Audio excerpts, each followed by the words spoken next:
Today, we're going to be looking at the element of misrepresentation in the common law tort of passing off. Misrepresentation is one of three core elements required for an action in passing off. The other two are reputation or goodwill and damage. A party will make a misrepresentation if it falsely represents that its goods or services are connected to or associated with another party's business or goods. This may involve a party falsely representing that its goods are those manufactured or sold by another party, that its goods share some important quality with those of another party, that another party uses, sponsors, or approves of its goods, or that it has some business connection with another party. A misrepresentation may be express or implied. The key requirement is that the defendant's conduct be calculated to deceive the public or a substantial section of the public. Calculated to deceive means that deception is a reasonably foreseeable consequence of the defendant's representation. Deception is required. Mere confusion or uncertainty is not enough. It is not necessary to show that the defendant held an intention to deceive or that anyone was actually deceived by the defendant's conduct. However, the court will more readily infer that a defendant who has set out to deceive has achieved this aim.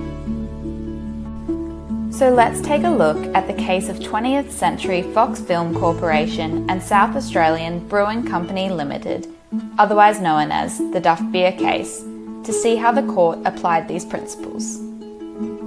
In the Duff Beer case, the court held that the respondents had made a misrepresentation in passing off by launching and promoting a beer called Duff Beer, which was the name of a fictional beer featured in the applicant's television series, The Simpsons. The use of the name Duff Beer alone was enough to create an association between the respondent's beer and The Simpsons. The respondents' attempts to avoid liability by not making reference to The Simpsons and by differentiating the appearance of their can from the one featured in the show were not sufficient to destroy this association. The court held that it was more probable than not that a large and substantial section of the consuming public would be misled into believing that the respondent's beer was associated with The Simpsons. The evidence showed that a very large number of consumers had been exposed to The Simpsons and that many of these consumers would draw an immediate and strong connection between the name Duff Beer and the show.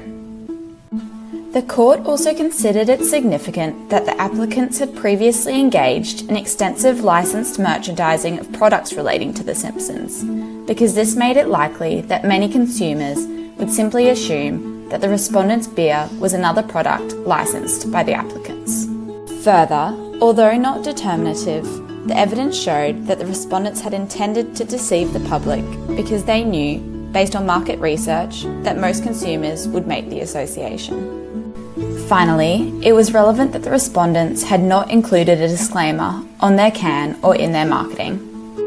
The court suggested that an express and prominent disclaimer may have been sufficient to destroy the association. In summary, a party will make a misrepresentation in passing off if it falsely represents an association with another party that is calculated to deceive at least a substantial section of the public.